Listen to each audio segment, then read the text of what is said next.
Todo-Poderoso, vamos dar início aos nossos estudos a respeito do Evangelho de Jesus, para que pedimos a assistência e proteção dos vossos bondosos mensageiros e do nosso anjo da guarda, a fim de que nos esclareça a inteligência e nos dê o discernimento necessário a nós encarnados e aos nossos irmãos desencarnados, que aqui vieram com a permissão do Pai, para bem compreendermos o que vamos estudar. Rogamos a Jesus, o nosso mestre e guia, seja conosco e preside nossa reunião. Em teu nome, Senhor, o seu bendito Filho Jesus, da nossa Mãe Maria, de Ismael e da irmã veneranda, protetora desta casa, damos por aberta a reunião de estudos desta noite. Assim seja. Examina-te. Nada faças por contenda ou por vanglória, mas por humildade. Paulo, em Filipenses, versículo 2, capítulo 3. O serviço de Jesus é infinito. Na sua ordem, há lugar para todas as criaturas e para todas as ideias sadias em sua expressão substancial. Se na ordem divina, cada árvore produz segundo a sua espécie, no trabalho cristão, cada discípulo contribuirá conforme a sua posição evolutiva. A experiência humana não é uma estação de prazer. O homem permanece em função de aprendizado e, nessa tarefa, é razoável que saiba valorizar a oportunidade de aprender, facilitando o mesmo ensejo aos semelhantes. O apóstolo Paulo compreendeu essa verdade, afirmando que nada deveremos fazer por espírito de contenda e vanglória, mas sim por ato de humildade. Quando praticares alguma ação que ultrapasse o quadro das obrigações diárias, examina os móveis que a determinaram. Se o resultado do desejo injusto de supremacia se obedeceu somente à disputa desnecessária, cuida de teu coração, para que o caminho te seja menos ingrato. Mas, se atendesses ao dever, ainda que haja sido interpretado como rigorista e exigente, incompreensível e infiel, recebe as observações indébitas e passe adiante. Continua trabalhando em teu ministério, recordando que, por servir aos outros com humildade, sem contendas e vanglórias, Jesus foi tido como por imprudente e rebelde, traidor da lei e inimigo do povo, recebendo com a cruz a coroa gloriosa.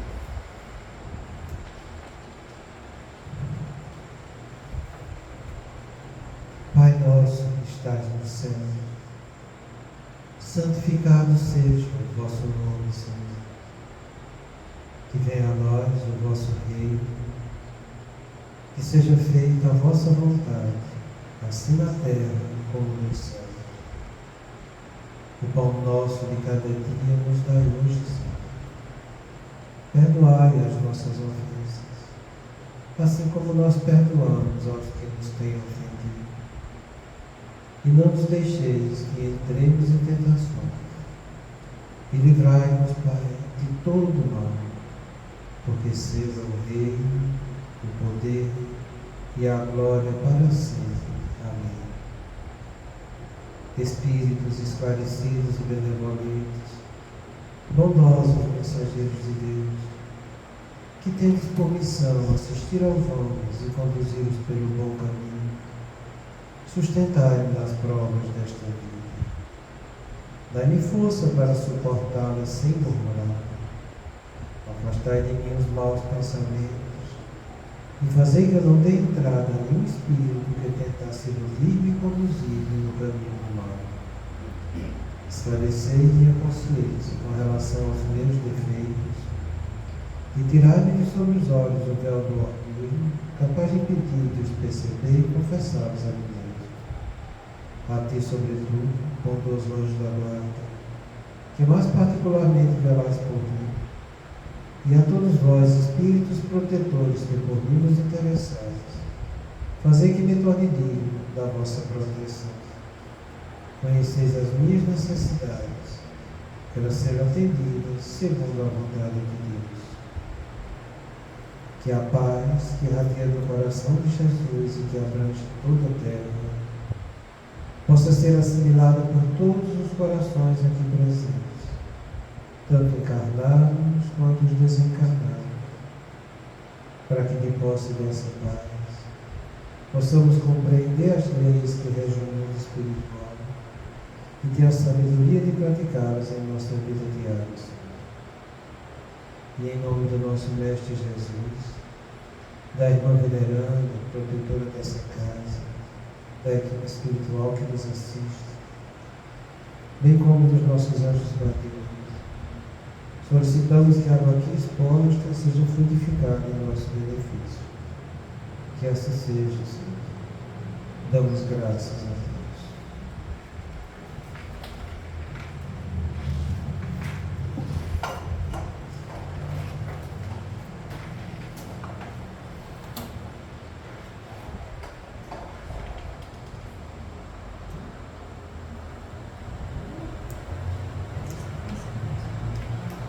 Eu fico muito feliz, porque a grande maioria dos médicos estão aqui presentes e aqueles que trabalham na reunião mediúnica também, porque o tema de hoje é muito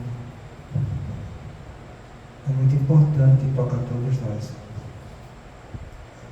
Basta dizer que no livro dos médiuns, numa mensagem do Espírito de Verdade, em que ele fala para os médiuns, ele diz que há-se de 100, um consegue fugir do sintoma do orgulho. E é isso que a gente vai estudar um pouco hoje. O orgulho é quando eu me coloco acima do que eu sou. Vaidade é quando eu quero que os outros reconheçam isso de mim. Então, pronto. Só comentar a distância.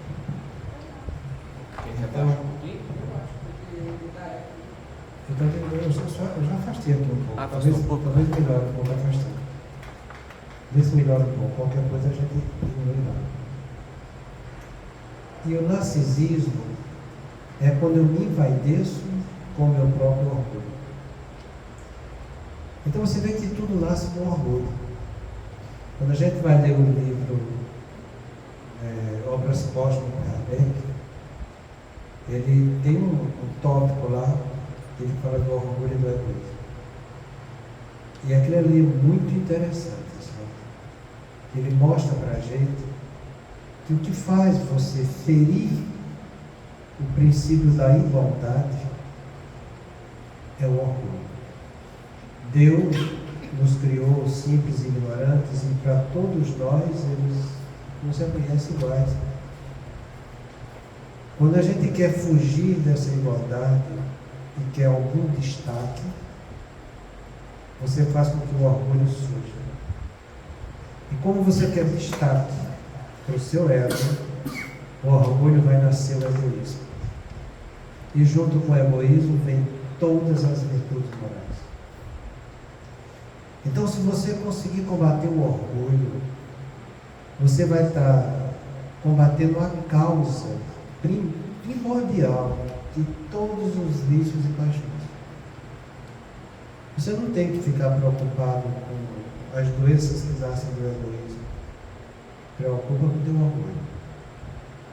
Porque você, fazendo isso, você vai estar matando o nascedor de todas as imperfeições. Então, a gente vê o relato do nosso irmão, que ele fala o seguinte para nós agora. No começo, após a desencarnação da esposa, experimentei a frustração decorrente do mesmo sucesso mediúnico, não conseguindo salvar a companheira enferma, que também passara a receber o tratamento conveniente do esculapro a quem recorremos. E isso foi sempre tido em relevância por alguns companheiros que expressavam suas dúvidas quanto à interferência dos bons espíritos através de minha faculdade, admitindo que eu sequer conseguira curar a esposa, como se isso dependesse das pequenas possibilidades humanas de qualquer um de nós. Robustecido na fé e sustentado pela palavra lúcida do meu guia espiritual, prossegui com ardor, sem olhar para trás. Isso que ele começa a dizer no início aqui, no começo, após a desencarnação da esposa, experimentei a frustração decorrente do meu insucesso mediúnico, não conseguiram salvar a própria companheira, isso é um ato normal para nós que ainda estamos no planeta de provas e expiações. Você se sentir frustrado porque não conseguiu fazer com aquela pessoa que você tanto ama sobreviver sobre uma doença. Então, essa frustração é um ato normal que a pessoa sente. Faz parte do nosso processo evolutivo. Isso faz parte das nossas provas e expiações. E, de antemão, a gente deve pensar que, por ser um casal que tinha tanta afinidade, porque era um casal considerado afim no seu relacionamento conjugal, ela partir antes dele, deixando ele aqui, é porque isso deveria ser, até certo ponto, uma expiação. O normal seria eles passarem dessa fase até chegar à velhice, como aconteceu. Até nos casamentos missionários, como é o caso de Kardec. Kardec, os relacionamentos muito profundos, de almas extremamente afins. Então, é normal uma pessoa sentir quando o ente amado dele parte para o mundo espiritual. Principalmente se esse ente amado diz respeito a um relacionamento conjugal ou um relacionamento que é muito grave também, que é de pais para filhos, porque o normal na história evolutiva nossa são os filhos enterrarem os pais e não os pais enterrarem os filhos. Só quem perdeu um filho, principalmente se for mãe, sabe a dor que se sente. Dizem, e todo mundo concorda, que o maior amor que existe na Terra é o amor de mãe. E a dor maior que pode existir nesse amor é quando a mãe perde um filho. Ela é muito mais profunda e mais intensa do que no relacionamento conjugal. Então esse relacionamento conjugal ele vem em segunda instância para nós. Mas o que eu quero ressaltar aqui é justamente isso, porque as pessoas acham que por ser espírita, por estar fazendo as coisas certas aqui na Terra, elas não vão passar por provas e expiações tão difíceis assim. Isso não tem nada a ver. As provas e expiações que eu tenho fazem parte do meu processo evolutivo como espírito imortal. Eu querer que ter uma vida só de bem bom aqui na Terra, uma vida de férias, isso não existe. Jesus mesmo falou para a gente, quando ele falou que a cada dia basta o seu fardo que eu tenho que carregar. Então todo dia eu tenho que carregar o fardo. Eu não estou aqui para ficar em diversão, curtindo prazer, ou satisfazendo o meu ego. Ninguém está aqui para isso. A gente está aqui para vencer dificuldades.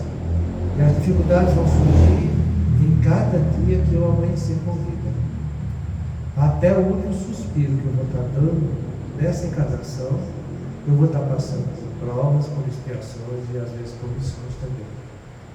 Então, os médiuns e as pessoas que participam de reunião mediúnica, que são esses trabalhadores espíritas que têm encargos mais profundos dentro da doutrina, muito mais profundos do que aqueles que participam de cargos de direção, entendeu? Aqueles que participam de organização da casa de uma maneira geral, e menos ainda daqueles que são frequentadores. Então, isso que a gente tem, esse trabalho tão intenso, não nos exime das nossas provas e expiações. Nós vamos passar por provas e expiações. Kardec pergunta, no Livro dos Espíritos, se as nossas preces têm o poder de afastar as provas e expiações que a gente teve na Terra. E a resposta era muito clara. Existem provas e expiações que você vai ter que passar. Não tem como não passar. Porque são coisas que são extremamente importantes para a nossa evolução espiritual. Mas ele dá uma alerta depois disso. Porém, Deus sempre leva em conta a resignação. Quanto mais resignado você for diante dos conflitos da vida, mais amena vai ser a prova e a expiação que você vai passar, mesmo você tendo que passar. Bom, a gente tem vários exemplos sobre isso, sabe? No caso do Chico, com o irmão dele, que era aquele irmão que o ajudava nas tarefas na casa espírita, e ele ajudava de boa vontade no período de folga que ele tinha, se é que a gente pode dizer que é folga, porque quem trabalhava duro, pesado, muitas vezes fazendo hora extra, e dentro da casa dele para ajudar, e ele, embora dando conta disso tudo, ele ainda ia lá ajudar o Chico, organizando fila, ajudando os necessitados, secando lágrimas daqueles que estavam em desespero. Só por ter tido essa boa vontade de fazer isso. O programa reencarnatório dele, expiatório, era de que ele iria passar pelo menos 10 anos acamado, afásico e hemiplégico. E quando ele sofreu o AVC, que estava num momento crucial, Chico pede a interferência e a ajuda de Emmanuel, porque estava todo mundo desesperado vendo o irmão dele daquele jeito. E Emmanuel fala: Chico, acalma teu coração, que o caso está sendo estudado pelos maiorais da vida. E a resposta que ele trouxe horas depois, ele disse que Chico, o caso dele vai ser abrandado pela tarefa caritativa que ele exerceu aqui na Terra. E esses 10 anos que ele ia passar de sofrimento foram abrandados e ele desencarnou naquele mesmo ato que gerou o acidente vascular cerebral dele. Então, são coisas que servem de exemplo para todos nós. A gente está tendo resignação da vida e procurando fazer o melhor com o que a vida nos propõe? É isso que a gente deve se perguntar. Eu estou dando conta do meu recado, tanto na minha vida profissional, na minha vida familiar, e ainda estou procurando ajudar o próximo necessitado? Que cada um faça essa pergunta. Porque se você estiver fazendo isso de bom coração, com certeza as provas e expiações que vão passar serão abrandadas. Você vê o exemplo dele aqui. Passou dificuldades na sua infância, com pais obsidiados que o judiavam, perdeu o pai precocemente, a mãe casou e teve um padrasto caridoso que mostrou o caminho do bem para ele. Não teve condição de ter grande educação escolar, conseguiu seu emprego com dificuldade e humildade. Encontrou essa alma afins na vida dele, que veio dar uma suavidade para as dores que ele já havia passado. 2 anos depois que encontrou essa mulher, que era a sua alma afins, ela adoece. 1 ano depois ela desencarna. É natural que ele sinta frustração. Porque não era essa a perspectiva que ele tinha da vida. Toda vez que eu coloco uma perspectiva de vida e nessa perspectiva eu não vejo ela se realizar, é natural que eu sinta frustração. É natural que eu fique angustiado. A própria definição de angústia eu já falei para vocês aqui, que é uma definição muito palpável por qualquer um. É o sentimento de agonia, agonia na mente com a opressão no coração, que surge por ingratidão, frustração, sentimento de culpa e insegurança. Eu, quando vi que minha mãe partiu para o mundo espiritual, não é que eu fiquei frustrado, mas eu senti uma angústia terrível. Eu senti que aquele ser que eu tanto amava e que me amava, eu acho que me amava mais do que eu amava, sabe? Eu não iria mais conviver com ela, porque a escolha de vida que eu fiz foi de morar longe deles para tentar levar a minha vida profissional como eu gostaria de realizar. Isso fazia parte também.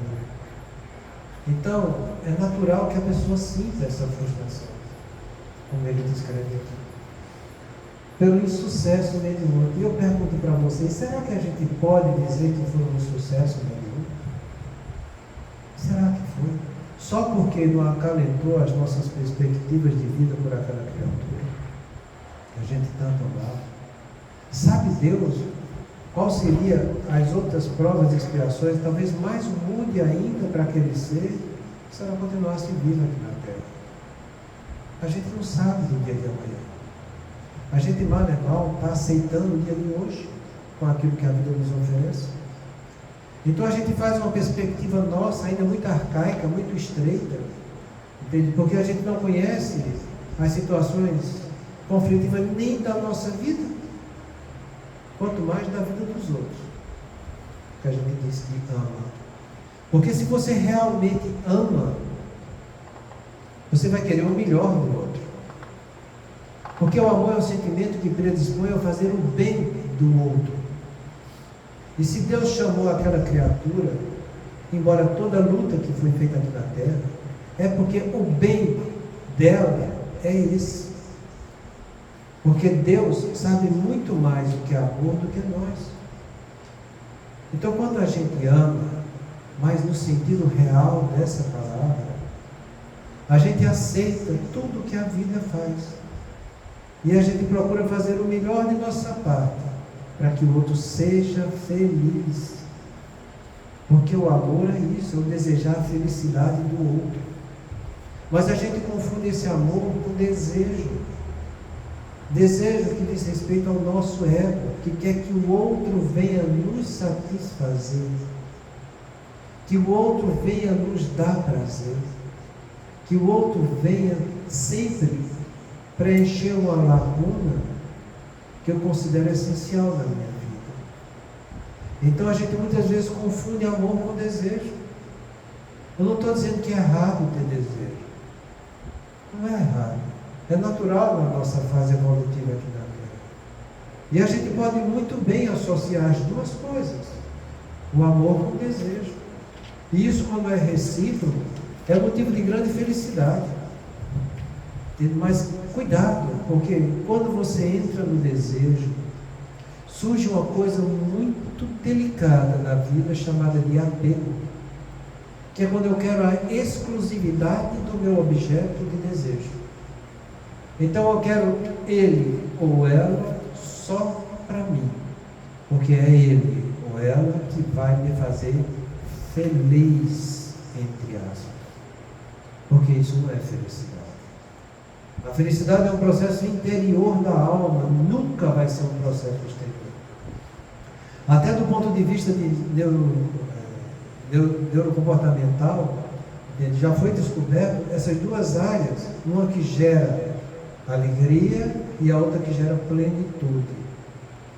A que gera alegria é o que a gente chama de satisfação externa, é tudo aquilo que vem de fora para dentro que me causa um impacto positivo.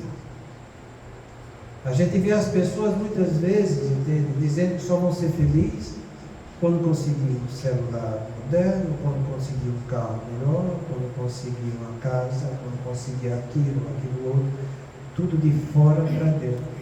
Isso vai trazer uma certa satisfação externa que vai estimular a tua área de recompensa. Mas do mesmo modo que você tem essa satisfação, logo depois que você conseguiu, isso desaparece. O que é diferente quando esse núcleo da plenitude, ele é estimulado. Quando acontece isso, ele dá uma área de recompensa que estimula todo o córtex cerebral.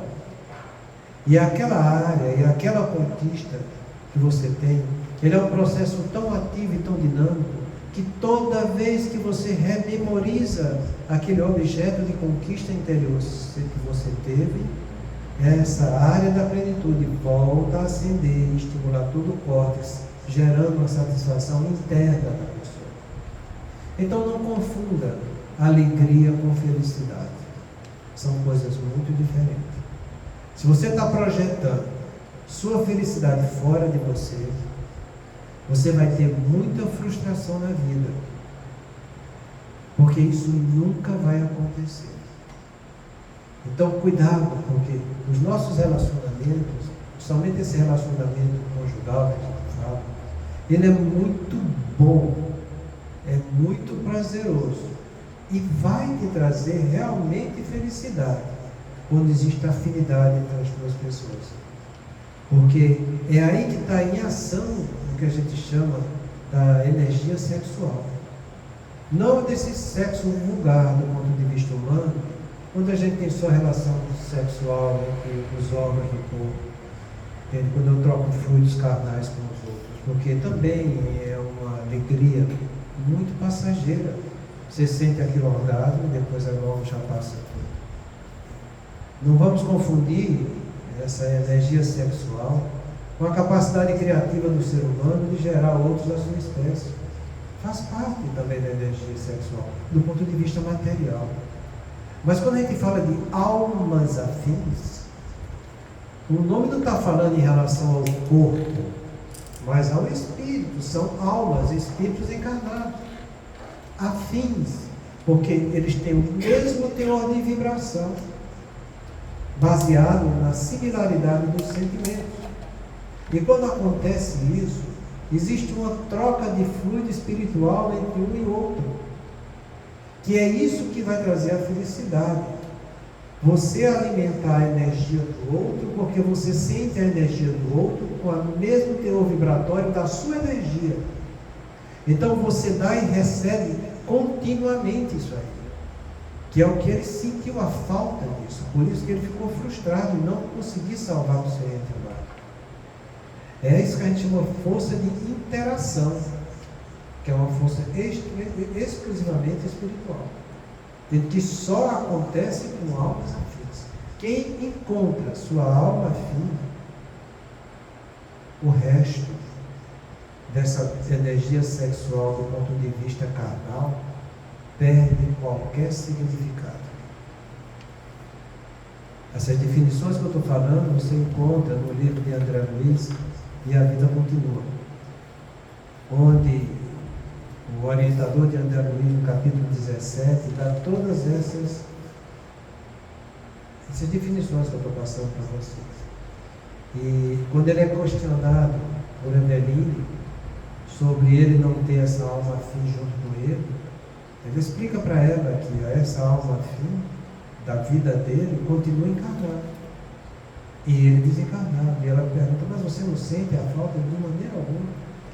Porque a gente continua tendo essa permuta de interação entre nós dois.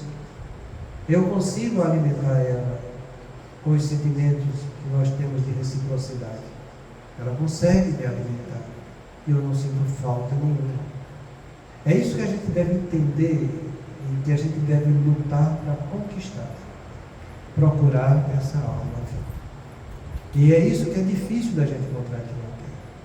Então o nosso amigo encontrou para dar um estímulo na vida dele, para que ele se motivasse a continuar na sua escala de evolução. Mas fazia parte do seu programa reencarnatório de provas e expiações, ela partir primeiro do que ele. É a mesma coisa que aconteceu com a Meimei aqui na Terra, junto com seu esposo, que está vivo até hoje.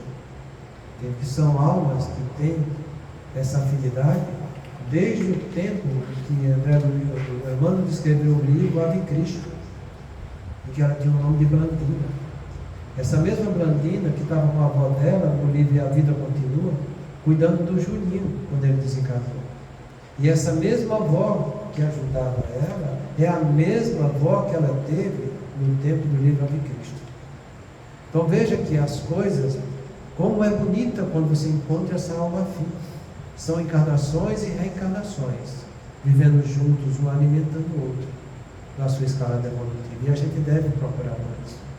Se a gente não encontrou ainda, é porque a gente não foi merecedor de ter essa alma afim. Porque o normal, no final do período do planeta de provas e expiações, é que a gente já deve ter muita identificação por muitos seres, baseado por esse sentimento de similaridade entre duas pessoas. Então que a gente faça por onde merecer. Se a gente não teve nessa vida, que a gente saiba levar essa vida com resignação. Porque é essa palavra resignação que faz abrandar o teor das nossas provas e expiações. Então ele entendia isso aqui. Ele sofreu, mas não encarou isso como um sucesso nenhum. Ele sente esse impacto no começo. Toda vez que você está passando por uma expiação, você entra em conflito emocional. Porque a finalidade da expiação é essa. É eu relembrar emocionalmente aquilo que eu fiz e me equivoquei ontem, passando por um gênero de prova de expiação semelhante, e que essa afetividade vai aflorar em mim. Eu tenho a inconsciência cognitiva do que eu fiz, mas eu não tenho consciência da afetividade que eu tive na encarnação anterior. Muito pelo contrário, eu tenho a vivência da afetividade. A gente está aqui para isso, para que diante das provas e expiações que vão relembrar essa afetividade doentia do ontem, eu tenha condição de trabalhar melhor essa afetividade no dia de hoje. E eu vou ter condição porque eu tive conhecimentos cognitivos novos dessa encarnação que vão me dar um anteparo da razão para que eu haja da maneira melhor possível nessa encarnação. Então você sentir a frustração, você sentir a angústia, você sentir o impacto, é natural. Se você não sentir isso, é porque é uma missão que você está passando já. Nem prova, nem expiação. O caráter missionário das coisas é isso, a pessoa que sofre, passa por dificuldades por amor.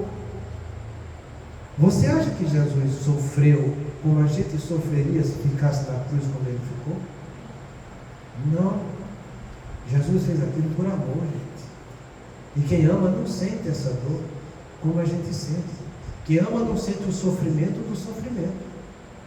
Que é isso que acontece com todos nós. A gente sabe sentir sofrimento, mas a gente não sabe ainda sentir amor. O espírito evoluído sabe sentir amor e com isso não sente sofrimento. Vê a história de Francisco de Assis, o que aconteceu no corpo dele.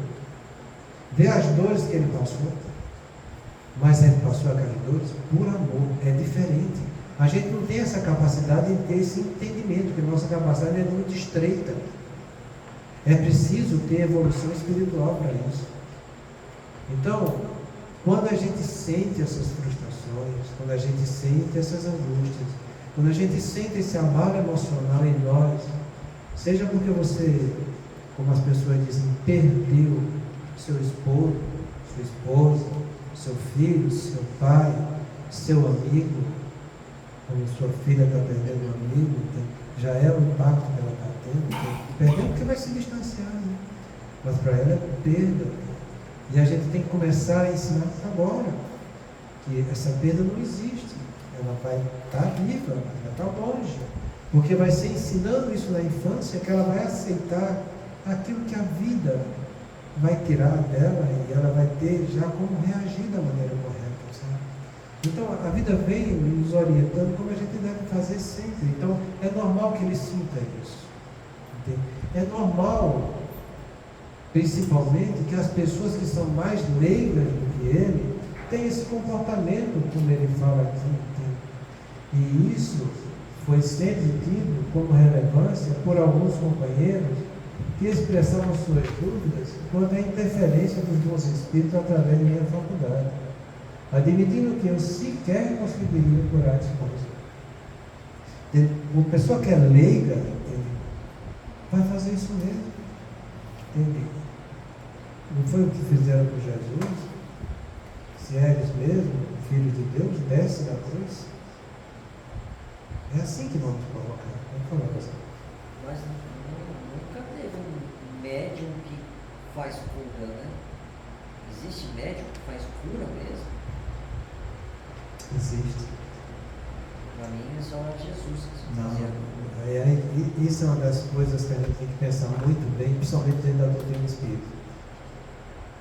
Porque primeiro surgiu um grande movimento de médios que fazem tratamento no nosso corpo físico, né?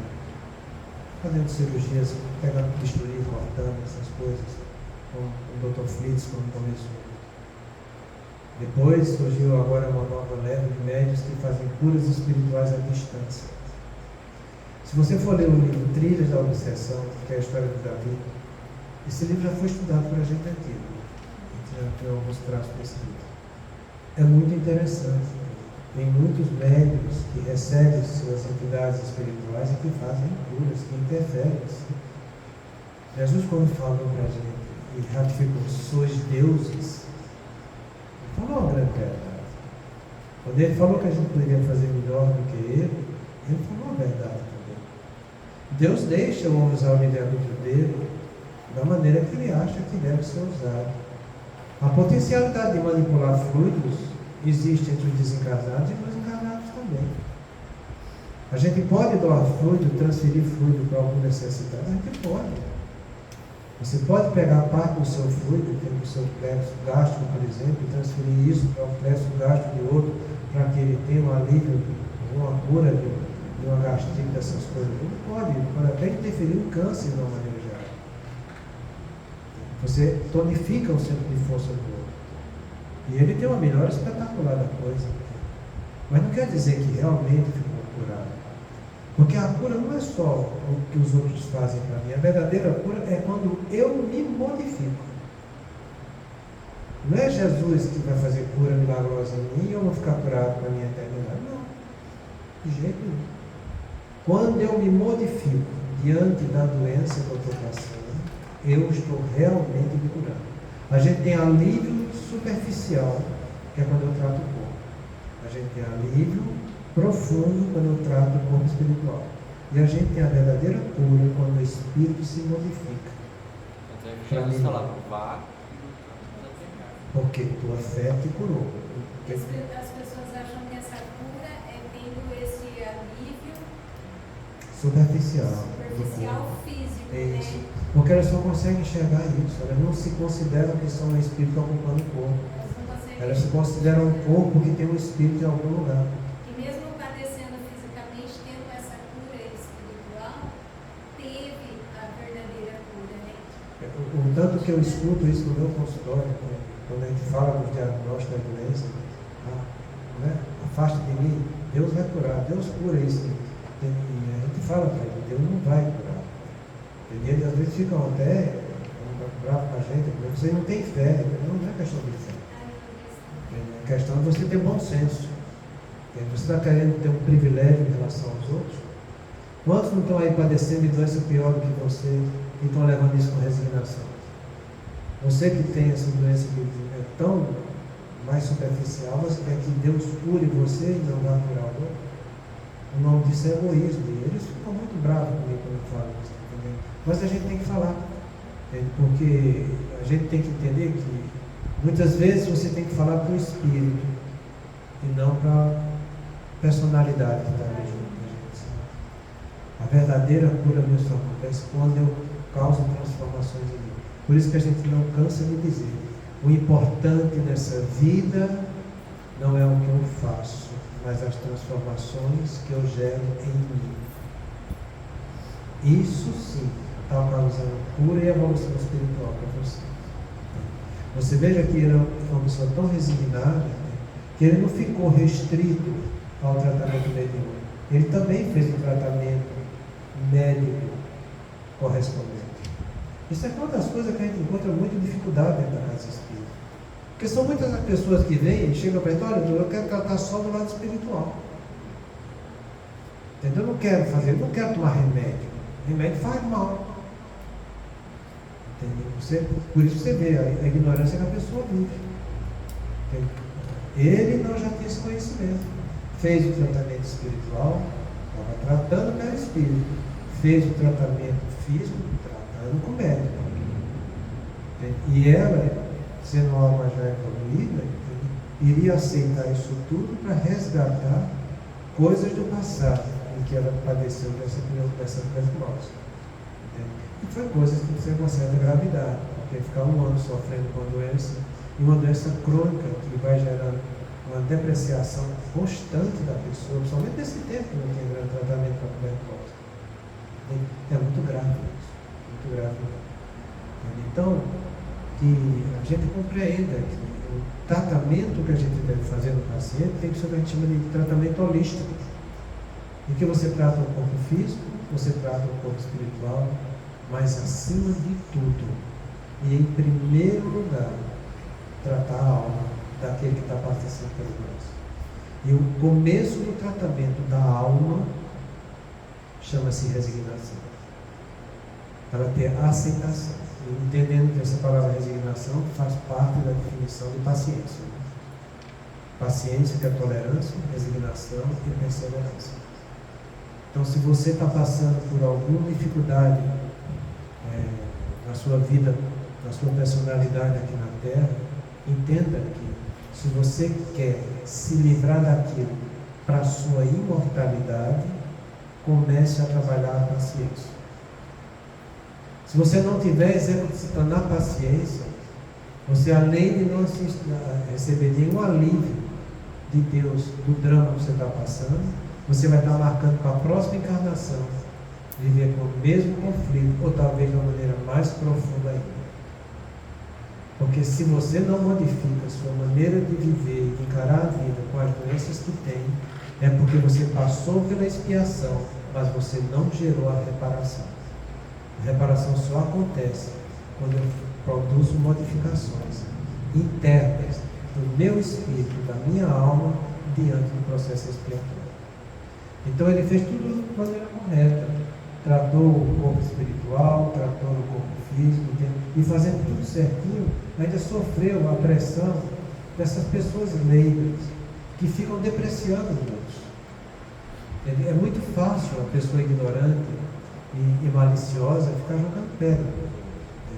Cura, se mete a querer curar os outros, mas nem a mulher dele curou. Tem gente que faz isso, faz questão de apagar uns do outro no intuito de querer acender a sua luz. Isso é uma das coisas piores que existem no narcisismo. Porque o narcisismo é isso. É eu ser orgulhoso, eu me vai descer no meu orgulho, de querer que os outros reconheçam isso de mim. E em vez de eu trabalhar para que isso aconteça, é mais fácil eu querer apagar a luz dos outros e em cima daquilo eu querendo exaltar a minha personalidade. Então isso é um ato narcisista que ele passou, e passou de uma maneira difícil, sabe? Porque se ele fosse dar ouvido para essas pessoas que fizeram isso, ele deixaria de ser espírita. De que adianta ser espírita se eu salvei os outros, mas não salvo os meus? Mais são os meus do que os outros. Isso é que é egoísmo. Então ele superou essa fase de provocação narcisista que foi proposta para ele, com essas almas ainda tão ignorantes e tão mesquinhas, né? Que ficam fazendo isso e prejudicando o desenvolvimento das pessoas. Você pode até dizer, e muitas começam até a falar, mas é porque ele era uma pessoa ignorante. Não é uma pessoa ignorante. Como é que ele vai falar de uma coisa que ele não conhece? Entendeu? Se eu for falar de uma coisa que eu não conheço, eu estou querendo exaltar a minha qualidade humana sem ter respaldo daquilo que eu estou fazendo. Ele não era ignorante, ele era orgulhoso. Porque o humilde é aquele que reconhece seu limite e ele reconhece por prática. Porque ele vai fazer de tudo que está ao alcance dele até o limite dele. É isso que a gente tem que entender. O humilde, ele se assume como ele é. As pessoas acham que a humildade é diferente, entende? É você ser subserviente. O humilde, ele é tudo na vida, menos subserviente. Porque ele dá tudo o que ele pode, que está ao alcance dele. Quando ele faz isso e vê que não conseguiu aquilo que ele gostaria, ele vai estudar para superar suas dificuldades e pedir a Deus para que venha seu auxílio. Por isso que a gente fala, o humilde é aquele que ama mais a verdade do que a si mesmo. Quando a pessoa ama mais a ele do que a verdade, ele está sendo arrogante, orgulhoso, prepotente. Então ele foi convidado a isso. Isso é a própria espiritualidade inferior que fazia com que esses comentários chegassem até ele. Zombando da faculdade mediúnica dele, zombando da própria doutrina. Então, ele termina dizendo, diante disso tudo que aconteceu, robustecido na fé e sustentado pela palavra lúcida do meu guia espiritual, prossegui com ardor, sem olhar para trás. A semana que vem eu vou falar alguma coisa sobre isso aqui, sabe? Porque é muito importante, está bem grifado aqui. Agora chegou a nossa hora de terminar. A semana que vem nós recomeçamos. Muita paz a todos.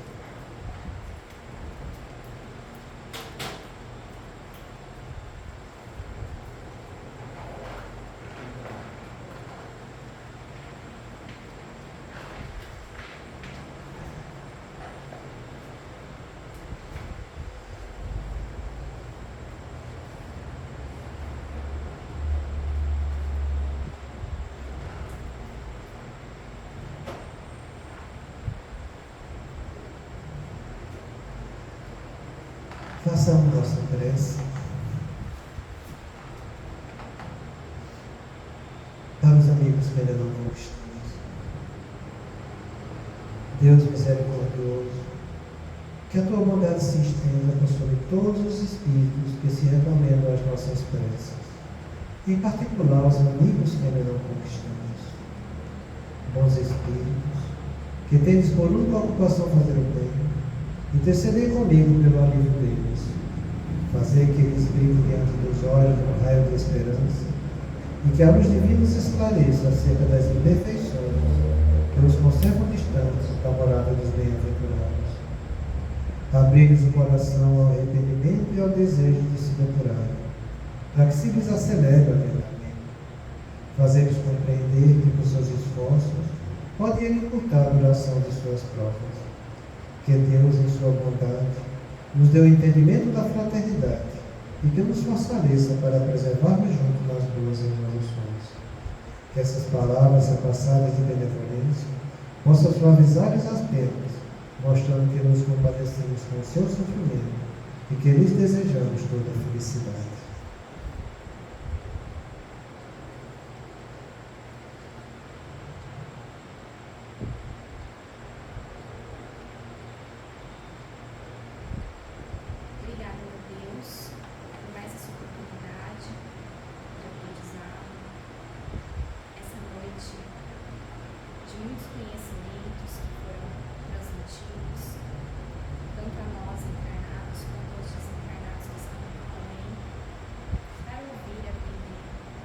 Trabalharmos juntos com a nossa humildade, nossa paciência, a nossa resignação.